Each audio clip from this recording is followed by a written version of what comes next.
Hello there. This is a video where I am coming back and revisiting code generation by AI. This is something I usually do it once a year to see how things have changed, and I think this is a kind of a milestone for me because this is the first time where I've actually been impressed and invigorated to continue using it more and more because it's just kind of working, and it surprised me quite a bit. I want to show you really quick on what I'm talking about so I can cut to the chase and not bore you to death. So as you can see, this is a video that I recorded earlier of the agent that I was using working. In the top here, you can see I've got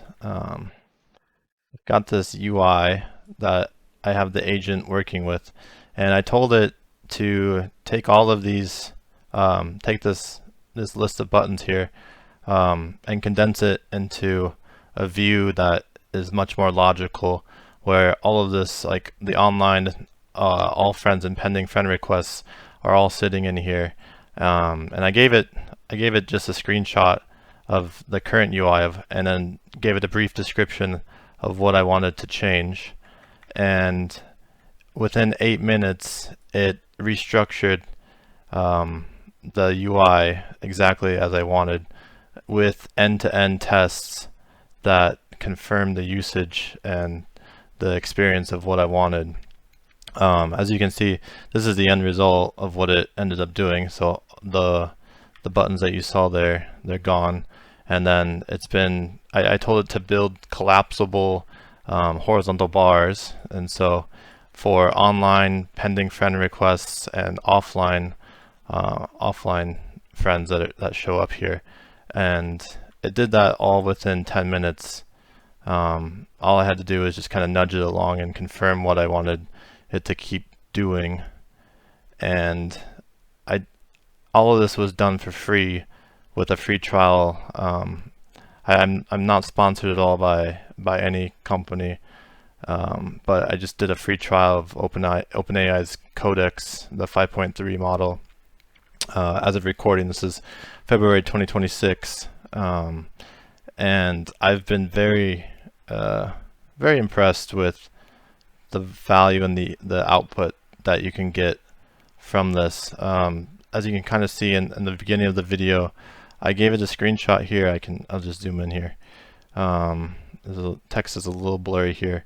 I told it right here, hey, can you try moving the pending friend request section to be smaller, a collapsible horizontal subsection at the top of the all friends menu. And then I reiterated, and then like, wait, no, actually try merging all of the tabs together and making them collapsible section with pending friend requests at the top, with the online users below, and then everyone else at the bottom. And it went ahead, and my scroll bar is missing, but I can access here. So this repo that I'm using has some built-in skills. They're, I don't know, quote unquote skills or superpowers that, here, I'll show you one here, that basically structure the model to plan out what it should be doing first. In this case, this is one of the skills where I want it to be doing test-driven development. So if you don't know what that is, it's basically, hey, build a test of what you should do. Like say you want to send a message or something, and you're expecting, you know what the output's going to be, you know what the input's going to be, and you want to build like an automated Python test with an API. Well, you can just tell the model to base some of its logic around that, and that really helps. I've found with the coding of this, at least with any type of APIs, or if you're debugging APIs or you're running into a bug, you can just tell it, hey, build an end-to-end like integration test that confirms and builds this functionality, and that really makes the model respond in a very consistent manner. It's not perfect, obviously. Everything that is going on right now is in the infant stages, and a lot of people forget to realize, like, this is kind of the baseline of how bad things are. Like, this is the worst. If this is the worst of what we're going to get, we can only kind of iterate and build upon this to make things better and better. So things in an ideal world will just get better over time. I mean, that's usually how things go. But really, this has been very surprising to me. I don't want to make this video too long, but I just really wanted to give you an idea of what I was talking about. Here, for example, let me send a request from the other side, if I can real quick. But basically, this is the UI that it created. Like, this is not a fake UI in any way. This is a fully functional app that I've been letting it develop on. This is actually the Flux. There's like a popular repo that's going around that was announced in the last month or so. That's like an open source version of Discord that you can check out. But anyway, I was toying around with a fork, and I figured, like, this would be a great time to test it out on it. But really, the point of this video is to help you guys understand, like, start trying to build your ideas, especially if they're web-based or mobile-based, or web-based apps are really probably the easiest to iterate quickly with. But if you have any web-based apps that you just want to prototype quickly, this is really next level for iterating quickly, because I was actually just using it right before I recorded. But you basically can just give it screenshots, give it descriptions, and give it tasks that you want it to work on. Some people have it going full throttle, in the sense that they have it just auto-confirming and continuing to build everything until they get the end result, and that they check in basically the morning. Sometimes they just let it go overnight. I'm not doing that right now. It's definitely something that, if you're gonna do that, put this in a containerized lockdown shell.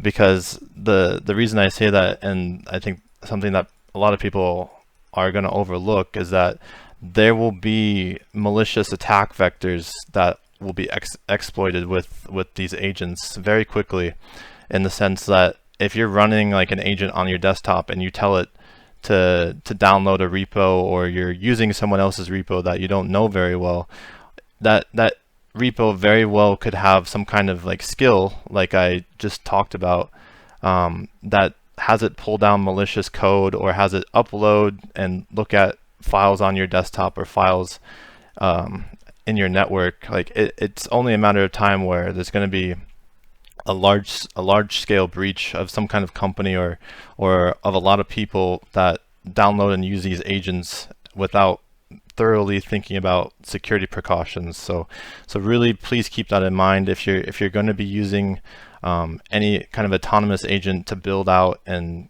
execute tasks.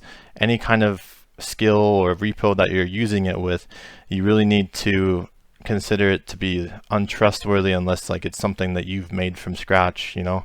And even the models and the agents themselves, the agents and models themselves also need to be reconsidered, because if you're just using an agent that you downloaded from Hugging Face or from GitHub or wherever, those agents can also be pre-programmed to do whatever the creator wants them to be, if they share them out to the internet.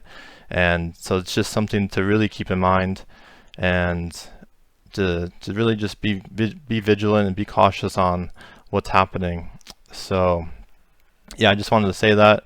I just wanted to really make this video, because I think this is really the forefront of the next, one of the next big things, and definitely something that we're starting to see more and more of every single day of our daily lives. And I think I just wanted to share this and give a heads up and a best effort case, because this is very powerful, especially if you just have an idea, a web app idea, anything, and you just want to test it out. These things can make your life so much easier, and really remove some of the friction that a lot of people have with ideas, or if they run into roadblocks. These things can make you iterate and generate new things so much faster. And like I said, this was all from a free trial. I've honestly like hundreds of different like things that I've had to do, and my credit usage is still there's still quite a few credits that I have left, and then the credits are just going to reset in at the end of the week, and so I can continue moving on and doing more. And if I have to get charged, it's only going to be like $20 USD.